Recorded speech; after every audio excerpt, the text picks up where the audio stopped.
अब हम लोग नई जगह शिफ्ट हो गए, उसके बाद भी 2 से 3 महीने तक का। Welcome back to my channel Zoya's inspiration. ये एक लेडीज़ इंस्पायर्ड चैनल है।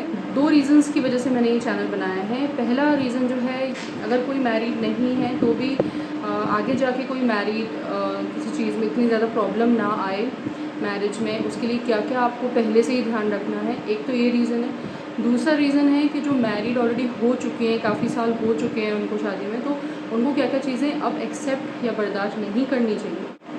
तो लेडीज़, आज का टॉपिक ये है कि फ़िनेंशियल बर्डन जो एक इंसान पर डाला जाता है। कोशिश करूँगी कि इंपॉर्टेंट पॉइंट्स ही रहें, और अगर लॉन्ग वीडियो आपको देखना है क्या प्रॉब्लम्स है क्या नहीं, उसका सारे वीडियोस का लिंक मैं नीचे डिस्क्रिप्शन बॉक्स में डाल दूँगी। तो आपको जब मन करे आप मेरे पूरे लॉन्ग वीडियोस भी ज़रूर चेकआउट करेगा, क्योंकि आपको you will get to know the fuller picture, you will get to know कि क्या क्या प्रॉब्लम्स थी। Okay, so let's start with the video. अब अगर घर में कोई भी ऐसे लोग हैं, चाहे वो नंद हो, चाहे वो जेठ हों, जो भी हैं आपके फैमिली में, आपके ससुराल में स्पेशली, उनके पास कोई जॉब नहीं हो, जॉबलेस हो, और अगर बर्डन जो है, जो फिनेंशियल बर्डन अगर एक ही भाई पे, घर के एक ही बेटे पे डाला जाए, तो आप बताइए कि कैसा फ़ील होगा उसकी वाइफ को और उसके बच्चों को। क्योंकि बच्चे भी तो फील करते ही हैं ना, भले ही जब छोटे होते हैं बहुत तब उनको समझ में नहीं आता, बट जैसे जैसे 7 साल 8 साल 10 साल 12-13 साल के होते हैं तो उनको समझ में आने लगता है कि क्या प्रॉब्लम चल रही है। अब हर चीज़ अगर उनका ही फादर करे तो भी बच्चों को भी फील होता है कि हर चीज़ मेरे अब्बा ही क्यों कर रहे हैं, कोई मेरे बड़े पापा कुछ क्यों नहीं करते, मेरी जो पुप्पी हैं वो कुछ क्यों नहीं लाती। तो बच्चों को तो फील होता ही होता है, वाइफ को कितना फील होता है आप सोचिए। मुझे नहीं पता दुनिया में या इंडिया में कितनी लेडीज़ क्या क्या सह रही हैं, लेकिन अगर वो ये सब सह रही है ना, फिनेंशियल बर्डन, जो ये चीज़ किसी भी लेडी को नहीं बर्दाश्त करनी चाहिए। ठीक है, जितना हो सके अपने हस्बैंड को समझाइए इस बात के लिए। हस्बैंड को खुद ही नॉलेज होना चाहिए, खुद ही समझ में आना चाहिए। बट हस्बैंड किसी किसी के ऐसे होते हैं ना कि बहुत ज़्यादा शरीफ और बहुत ज़्यादा अपने घर वालों का करने वाले। करिए बेशक, अपने घर वालों का करने के लिए किसी ने नहीं रोका, ठीक है, एक अच्छी लेडी कभी नहीं रोकेगी, मैंने भी नहीं रोका।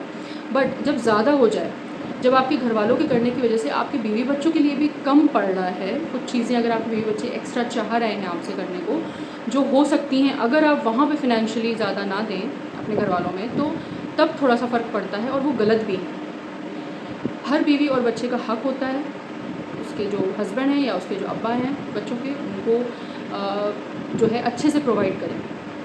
अगर कहीं किसी स्पोर्ट्स में किसी बच्चे को जाना है, उसके लिए पैसे नहीं बच रहे हैं, ठीक है, अगर कुछ सेविंग करनी है उसके लिए कुछ पैसे नहीं बच, जो मैं अर्न कर रही हूँ, मेरी अर्निंग आपको सही बताऊँ, मेरी बहुत ज़्यादा कुछ अर्निंग नहीं है, मैं बहुत ज़्यादा टाइम भी नहीं दे पा रही हूँ। ओके, मेरा मेकअप आर्टिस्ट्री का भी बिज़नेस है और मेरा विमेन अपैरल का भी बिज़नेस है। मैंने फ़ैशन डिज़ाइनिंग की थी when I was in college in Kolkata, NIFT से की थी मैंने। साइड में कॉलेज भी चल रहा था बीकॉम, और साइड में ये भी मैंने करा हुआ था। 2 साल का कोर्स फ़ैशन डिज़ाइनिंग का था, बाकी 3 साल का कोर्स बीकॉम का था, जैसे कि आपको पता ही है, होता ही है।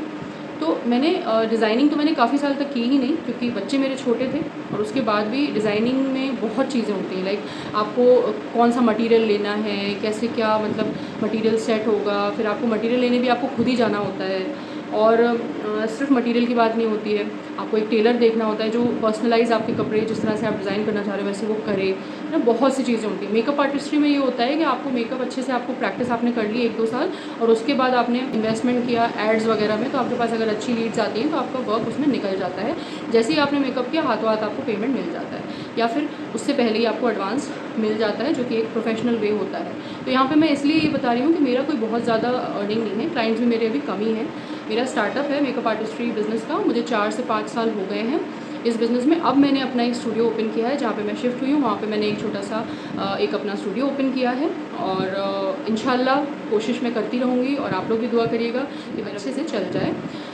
तो खैर जो भी है, ठीक है, मेरे बिज़नेस तो ठीक है, थोड़ा बहुत होता है, उससे ज़्यादा नहीं होता, बट मेरे घर वालों से भी बहुत ज़्यादा सपोर्ट है फिनेंशियली। तो मुझे ये भी फ़ील होता है काफ़ी बार कि शायद मेरे जो हस्बैंड के घर वाले हैं उनको ये लगता हो कि सब बेरोज़गार बैठ जाएं, कुछ नहीं भी करे कोई, तो मेरे जो हस्बैंड है वो तो कर ही देंगे, ये वाला बेटा तो मेरा कर ही देगा हर चीज़, है ना, क्योंकि इसकी जो वाइफ है उसके पास तो अच्छा सपोर्ट है, उसके मायके वालों की तरफ से अच्छा खासा फिनेंशियल सपोर्ट है। एक जो ये चीज़ दिमाग में आ जाती है ना ससुराल वालों के, ये बहुत ही गंदी चीज़ है, बहुत ही गंदी चीज़ है। अगर ये चीज़ आपके ससुराल वालों में किसी में आ गई है ना, तो वो इसी तरह से आपके हस्बैंड का इस्तेमाल करते रहेंगे।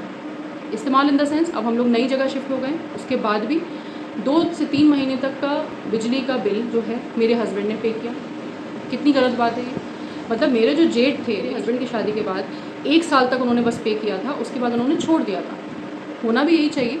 जब आप जिस घर में रह रहे हैं, आपकी फैमिली रह रही है, ठीक है, उनका पहले तो डिवोर्स हो चुका है, जो सेकंड मैरिज उनकी हुई है उसकी शादी को भी 1 साल हो चुका है, ठीक है, उनकी छोटी बच्ची भी है। ऐसा मैं नहीं कह रही हूँ कि जो मेरी नई जेठानी आई हैं वो कुछ खर्चा नहीं करती, खर्चा करती हैं, बट बहुत से खर्चे ऐसे होते हैं जो मेरे जेठ नहीं करते, जो उन्हें करना चाहिए। उनकी जो जॉब है कुछ साल पहले वो अनएम्प्लॉयड हो चुके हैं, ओके। जब तक हम लोग वहाँ थे अपने घर में तब हमने सारे किए खर्चे, हस्बैंड ने किए, ठीक है, जितना मुझसे हो सका मैंने अपने लिए किया, मैं उनकी रिस्पॉन्सिबिलिटी नहीं है करने की, बट मेरे हस्बैंड ने किया। लेकिन फिर भी मेरे हस्बैंड की सेविंग तो नहीं हो पाती है ना इस तरह से।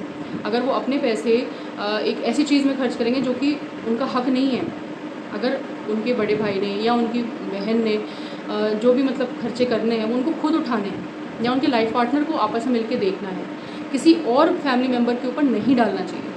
मतलब मेरे हस्बैंड को इतना ज़्यादा इमोशनली फूल किया जाता है, मेरी सास, नंद, जेठ सब लोग मिल के, कि वो अपने पैसे सेव कर ही नहीं पाते हैं।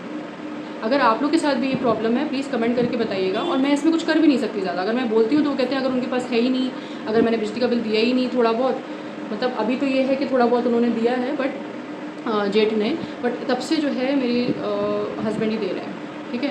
तो नहीं दिया, अगर मेरा भाई अगर नहीं दे पाया बड़ा वाला, तो जो है इलेक्ट्रिसिटी जो है कट जाएगी और उससे और ज़्यादा प्रॉब्लम होगी, ठीक है, मैं भी सोचती हूँ, ठीक है, मैं नहीं इतना बोलती, बट गलत है ये जो इंसान रह रहा है। और सबसे पहली बात, हर बार में ये हो जाता है कि मैं अगर सब्ज़ी दे रहा हूँ या मैं अगर कोई भी चीज़ दे रहा हूँ, ग्रॉसरी का आइटम्स, अंडे हो गए, सब्ज़ी हो गई, कोई भी चीज़, नॉन वेज हो आइटम्स हो गए, कुछ भी हो गया, तो वो मैं अम्मा के लिए कर रहा हूँ, बट अम्मा की आड़ में बाकी लोग भी यूज़ कर रहे हैं।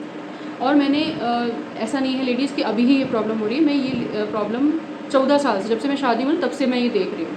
मैंने आपको अपने पहले ही कुछ वीडियोस में बताया था कि मेरी शादी के जस्ट 1 साल बाद मेरी नंद और उसके दोनों बच्चे आके यहाँ पे बैठ गए, बताया था ना। तो उसका जो बाकी दूध वगैरह और जो बच्चों की जो फ़ीस वगैरह, ऑब्वियसली बच्चों का जो फ़ीस वगैरह और दूध वगैरह का था वो मेरे नंदोई करते थे, भिजवाते थे वहाँ से। बट उसके अलावा भी कितने खर्चे होते हैं, ब्रेड, अंडे, ओके, तेल, सब्जियां, मसाले, चिकन, एवरीथिंग मेरे हस्बैंड करते थे। इतना सब कहने के बाद, समझाने के बाद मैंने ये देखा कि उनका अब यहाँ पे खाना पीना मेरी नंद का काफ़ी कम हुआ है, कभी कभार खा ले तो खा ले, मतलब उनको खुद सोचना चाहिए ना ये बात। मेरी नंदोई की जो सिस्टर्स हैं उनसे मेरी बातचीत हो जाती थी कभी कभी कुछ साल पहले, अभी तो कोई बात नहीं हो रही है, क्योंकि सही बात तो हर किसी को बुरी लगती है ना। तो उनसे मैंने ये चीज़ शेयर की थी, उन्होंने अपने भाई यानी कि मेरी नंदोई से बोला होगा, तो उन्होंने काफ़ी कम किया है। बट ये कोई तरीका नहीं होता ना, मुझे या मेरे बच्चों को तो कभी किसी ने नहीं खिलाया, अल्लाह ना करे कि कोई खिलाए, अल्लाह ही है खिलाने वाला।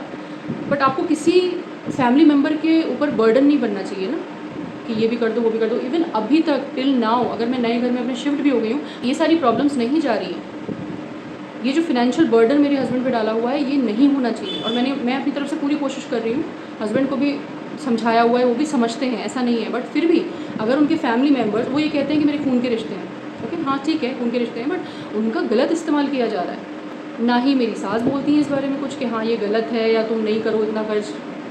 अगर नहीं हो पा रहा है, अगर मेरे जेठ नहीं कमा रहे हैं, मेरी नंद जो कि PhD करके बैठी हैं, ओके, प्रोफेसर थी वो, जब से उनका सेकंड बच्चा हुआ है वो प्रोफेसर थी, सेकंड बच्चा हुआ उनका, उन्होंने कुछ टाइम किया उन्होंने छोड़ दिया, तब से लेके आज तक वो नहीं कर रही है जॉब। उनको भी करनी चाहिए और जो मेरे जेठ हैं उनको भी जॉब करना चाहिए। स्टार्टअप है उनका, वो नहीं चल रहा है, तो इसका मतलब ये नहीं है कि कोई कुछ ना करे और एक फैमिली मेम्बर के ऊपर डाल दे इमोशनली उसको ब्लैकमेल करके। आप खुद सोचिए कि कहाँ तक सही है और ये कितनी गलत बात है। अगर आपके साथ भी ऐसा हो रहा है प्लीज़ कमेंट करके बताइए। और इस चीज़ को भी बर्दाश्त नहीं किया जाना चाहिए। आप जितना हो सके अपने हस्बैंड से कम्युनिकेट करिए और इस बात को समझाइए कि आपकी सेविंग्स नहीं होने वाली। अगर इसी तरह से आप हमेशा, it has been 14 years, it has been 15 years हो जाएंगे नेक्स्ट ईयर, तो आप सोच सकते हैं कितना लंबा टाइम तक यही चला है। और पहले तो ये था कि सैलरी भी कम थी, उसके बाद भी इतने खर्चे करवा के मेरे हस्बैंड की हालत क्या होती होगी आप सोच लीजिए। वो तो ऊपर वाले का लाख लाख शुक्र है कि मेरे घर वालों की तरफ से, घर वाले मेरे कौन हैं, सिर्फ मेरी दोनों बुआएं और चाचा। जब तक मेरी तीसरी बुआ थी जिंदा हयात थी तब तक था, बट अब मेरी 2 बुआएं और चाचा हैं जो अभी तक हयात हैं। अल्लाह करे उनको लंबी उम्र मिले, आमीन। और आप लोग भी दुआ करिए। और उनकी वजह से ही मुझे फाइनेंशियल सपोर्ट काफ़ी मिला हुआ है कि मुझे इतना ज़्यादा वो नहीं लगता, जो मुझे मंगाना होता है मैं मंगा लेती हूँ। मेरे हस्बैंड भी मुझे मंथली का देते हैं, ऐसा नहीं है। बट अगर आप, और अपनी मदर को भी काफ़ी अच्छा अमाउंट देते हैं, बट अगर आप अलग से भी करते रहेंगे तो आपके पास क्या बचेगा आप बताओ। आजकल बच्चों की फ़ीस है, बच्चों के कपड़े तो मैं वैसे ही कम रखती हूँ, मैं अपने भी कपड़े कम बनाती हूँ, बच्चों के भी कम, और अगर मुझे एक्स्ट्रा लेने भी होते हैं तो मैं अपनी पॉकेट मनी से लेती हूँ। ओके, तो आजकल बच्चों की फ़ीस ही बहुत है, बच्चों के ट्यूशन्स में ही काफ़ी ज़्यादा खर्चा हो जाता है। तो आप अगर घर पे इस तरह से करते रहेंगे तो आपके पास नहीं बचेगा। तो ये चीज़ आप अपने हस्बैंड को समझाइए। मतलब ये नहीं है कि अगर मैं अलग आ भी गई हूँ ना तो भी ये प्रॉब्लम्स अभी भी मेरी लाइफ में हैं। दुआ करते रहिएगा कि ये प्रॉब्लम्स जल्दी सॉल्व हों। Thanks a lot for watching this video.